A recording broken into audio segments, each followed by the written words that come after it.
Power की असली परिभाषा क्या है? पैसा, स्टेटस या कंट्रोल? नहीं, असली ताकत तो उस इंसान के पास होती है जो बिना बोले सब कुछ महसूस कर ले। यह है डार्क साइकोलॉजी की दुनिया, जहां खेल दिमाग से खेला जाता है और जीतता वही है जो दूसरों की सोच से आगे सोचता है। हर ट्रिक तुम्हें सिखाएगी कैसे अपने माइंड को हथियार में बदलना है, कैसे लोगों को समझना नहीं बल्कि मैनिपुलेट और डोमिनेट करना है। तो तैयार रहो, क्योंकि जो तुम आज सीखने वाले हो वो तुम्हें खतरनाक नहीं, अजय बना देगा। First trick, the trick emotional detachment. Emotional detachment का मतलब है किसी भी स्थिति में अपनी भावनाओं को अपने ऊपर हावी ना होने देना। चाहे कोई तुम्हें धोखा दे, अपमान करे या तुम्हारे खिलाफ साजिश करे, तुम रिएक्ट नहीं करते बल्कि रिस्पॉन्ड करते हो। यही वो पल होता है जब तुम दूसरों की नजरों में मिस्ट्री बन जाते हो, और यही मिस्ट्री लोगों को तुम्हारे इर्द गिर्द असहज कर देती है। ज्यादातर लोग अपने गुस्से, दुख या प्यार में इतने डूब जाते हैं कि उनका माइंड कमजोर पड़ जाता है। पर एक इमोशनली डिटैच्ड इंसान अपनी हर भावना को एक चेस मूव की तरह इस्तेमाल करता है। वो जानता है कब सॉफ्टनेस दिखानी है, कब चुप रहना है और कब एकदम कोल्ड बनकर सामने वाले को मेंटली डिसआर्म करना है। जब तुम इमोशनली डिटैच्ड हो जाते हो तो कोई भी इंसान तुम्हें मैनिपुलेट नहीं कर सकता, क्योंकि अब तुम्हारा रिएक्शन नहीं, तुम्हारी प्रेजेंस ही लोगों को कंट्रोल करने लगती है। लोग तुम्हारी ठंडक से डरने लगते हैं, क्योंकि उन्हें समझ नहीं आता कि तुम क्या सोच रहे हो। और यही वो जगह है जहां से तुम्हारी साइकोलॉजिकल पावर शुरू होती है, the power of silence.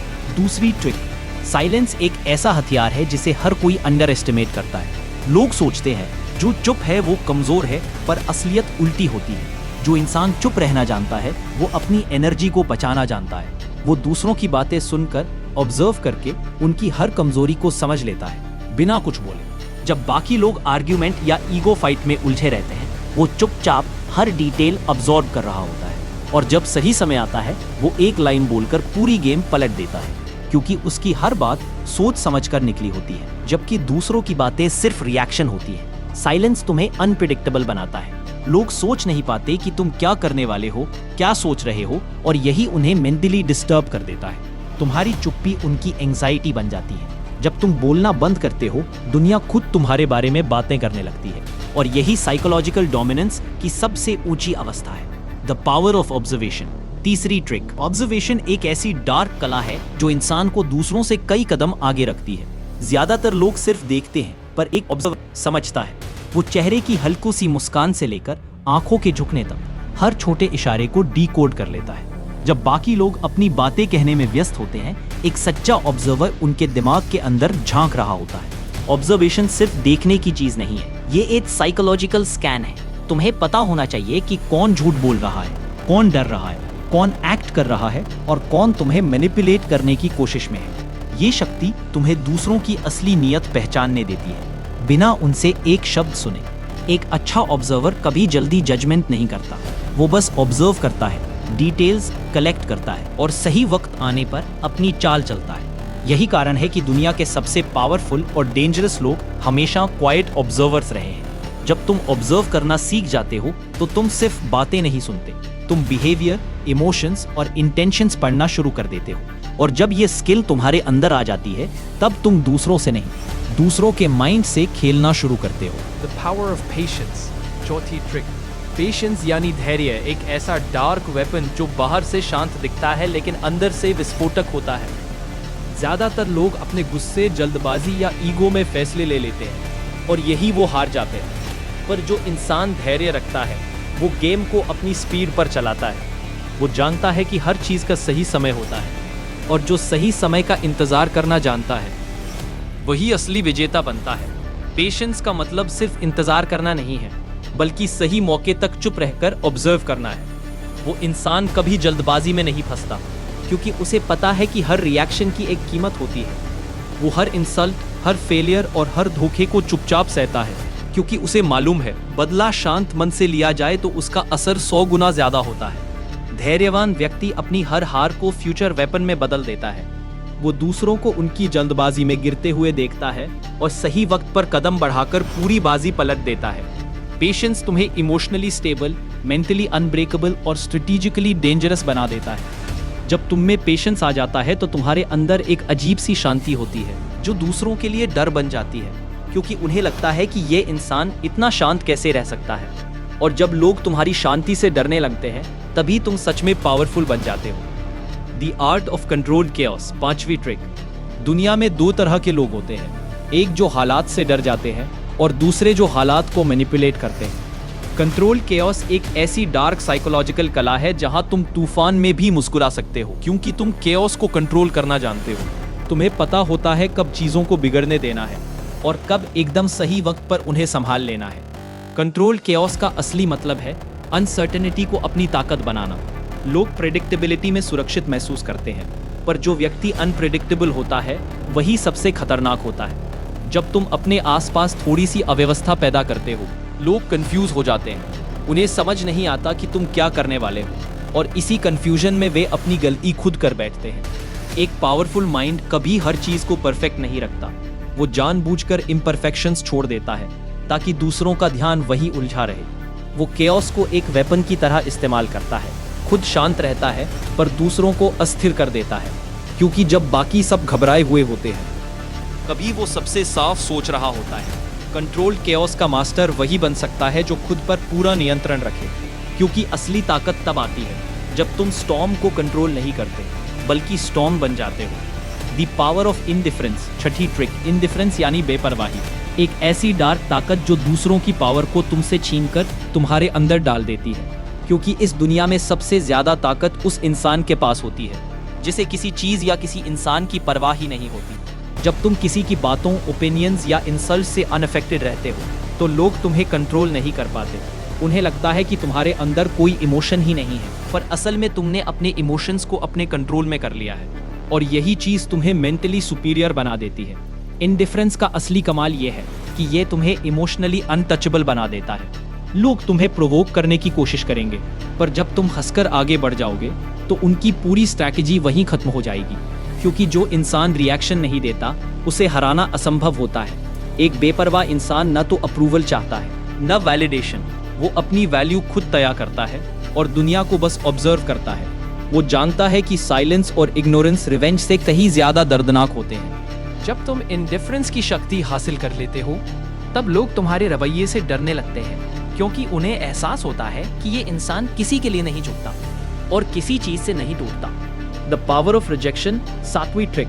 Rejection, यह शब्द सुनते ही ज्यादातर लोग डर जाते हैं, क्योंकि उन्हें ना सुनने की आदत नहीं होती। पर जो इंसान रिजेक्शन से डरना छोड़ देता है वही इस दुनिया में साइकोलॉजिकली इनविंसिबल बन जाता है। रिजेक्शन को एक्सेप्ट करना एक डार्क स्किल है।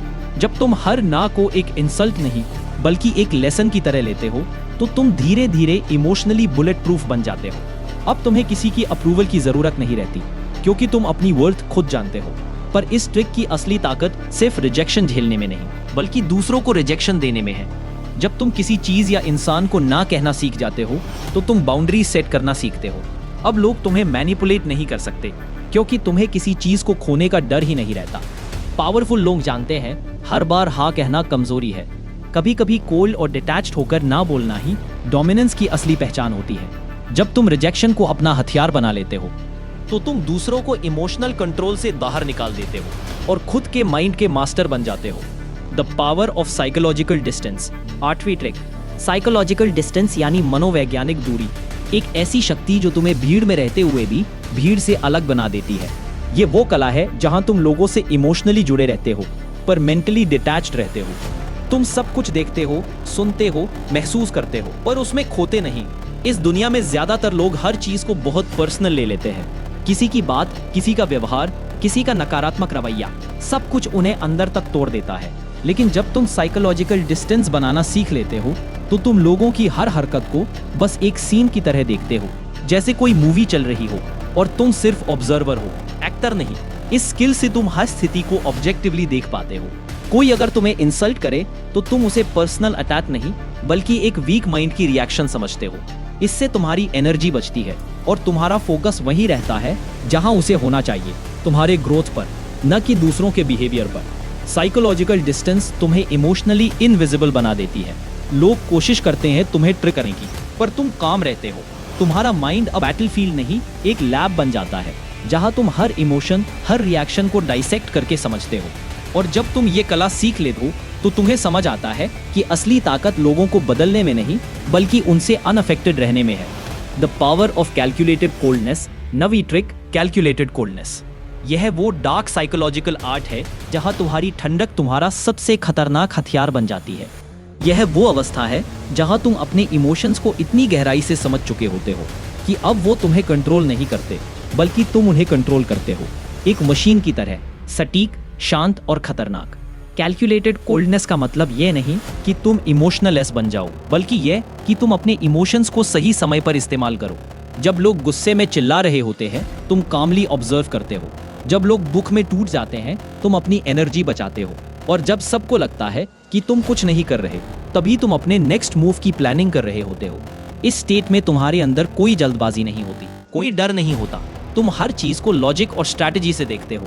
तुम्हारी आईज शांत होती है, वॉइस स्टेडी होती है और प्रेजेंस इतनी भारी होती है कि सामने वाला खुद असहज हो जाता है। उसे लगता है कि तुम कुछ सोच रहे हो, कुछ डेंजरस, और यही तुम्हारी सबसे बड़ी ताकत होती है। लोग तुम्हारे बारे में सोचते रह जाते हैं जबकि तुम अपने अगले कदम पर ध्यान दे रहे होते हो। कैलकुलेटेड कोल्डनेस तुम्हें इमोशनल नॉइज से आज़ाद करती है। अब तुम्हारे फैसले सिर्फ महसूस पर नहीं, बल्कि मेंटल प्रिसीजन पर आधारित होते हैं। ये वो स्तर है जहां तुम रिएक्शन नहीं देते, बल्कि रिएक्शन डिजाइन करते हो। और जब इंसान इस स्तर पर पहुंच जाता है, तो वो दूसरों के इमोशंस से नहीं खेलता, वो दूसरों के इमोशंस को नियंत्रित करता है। The power of unpredictability. 10वीं ट्रिक, अनप्रेडिक्टेबिलिटी आखिरी और सबसे डेंजरस डार्क साइकोलॉजिकल ताकत है जो इंसान को एक मिस्ट्री बना देती है, एक ऐसा पजल जिसे कोई सुलझा नहीं सकता। जब लोग तुम्हें समझ नहीं पाते, तुम्हारी अगली चाल नहीं जान पाते, वहीं से तुम्हारी असली पावर शुरू होती है। हर कोई स्टेबिलिटी चाहता है, प्रिडिक्टेबिलिटी चाहता है, क्योंकि अननोन चीजें लोगों को डराती हैं। और जो इंसान खुद को अनप्रेडिक्टेबल बना लेता है, वो दूसरों के माइंड में अनसर्टेनिटी और फियर दोनों पैदा कर देता है। अनप्रेडिक्टेबिलिटी का मतलब ये नहीं कि तुम हर बार रैंडम एक्ट करो, बल्कि ये कि तुम अपने मूव्स इतने कैलकुलेटेड रखो कि कोई ये ना समझ सके कि तुम आगे क्या करने वाले हो। कभी काम रहो, कभी अग्रेसिव, कभी चुप, कभी चार्मिंग, पर किसी भी पैटर्न में मत फंसो, क्योंकि प्रेडिक्टेबिलिटी ही वो चीज है जिससे लोग तुम्हें कंट्रोल करना सीखते हैं। जब तुम अनप्रेडिक्टेबल बन जाते हो, लोग तुम्हें अंडर एस्टिमेट भी नहीं कर पाते और चैलेंज भी नहीं कर पाते। तुम उनके दिमाग में जगह बना लेते हो और तुम्हारी हर हरकत उनके लिए एक साइकोलॉजिकल रिडल बन जाती है। अनप्रेडिक्टेबिलिटी एक शील्ड भी है और एक स्वॉर्ड भी। ये तुम्हें सुरक्षित रखती है और दूसरों के बैलेंस को तोड़ देती है, क्योंकि डर हमेशा उसी चीज से लगता है जिसे इंसान समझ नहीं पाता। और जब तुम खुद को उस डर में बदल देते हो, तब तुम सिर्फ पावरफुल नहीं, लेजेंडरी बन जाते हो। पावर की दुनिया में दो ही तरह के लोग होते हैं, एक जो दूसरों के कंट्रोल में जीते हैं, और दूसरे जो हर इमोशन, हर माइंड को कंट्रोल करते हैं। अब फैसला तुम्हारा है, तुम बनोगे उनका शिकार या खुद the master of dark psychology. और पहने, silence is power, control is dominance and mind is your ultimate weapon. Bonus trick, the mirror trap. Mirroring यानी सामने वाले की बॉडी लैंग्वेज, टोन और शब्दों को हल्का सा कॉपी करना। रैपोर्ट बनता है, भरोसा जल्दी बनता है और लोग तुम्हें अपना समझने लगते हैं। यही वजह है कि इसे थेरेपी और सामान्य सोशल इंटरैक्शन में भी इस्तेमाल किया जाता है, क्योंकि समानता दिखने पर इंसान सामने वाले को ज्यादा भरोसेमंद पड़ता है। डार्क साइड ये है कि ओवर मिररिंग से तुम किसी का गार्ड नीचे कर सकते हो, उनकी पसंद नापसंद निकाल सकते हो, फिर उसी समानता के भरोसे पर अपनी शर्तें पास करा सकते हो। कैसे खेलना है? पहले 2-3 मिनट सिर्फ ऑब्जर्व, बैठने का एंगल, बोलने की गति, हाथों की हलचल, कीवर्ड्स, फिर 10 से 20% ही मिरर। अगर वो धीमे बोल रहे हैं तो तुम भी थोड़ा धीमा, अगर वो सिर हिलाकर पंक्चुएट करते हैं, तुम भी कभी कभी उनके 1-2 शब्द वही रखो। तीसरा कदम, लीड।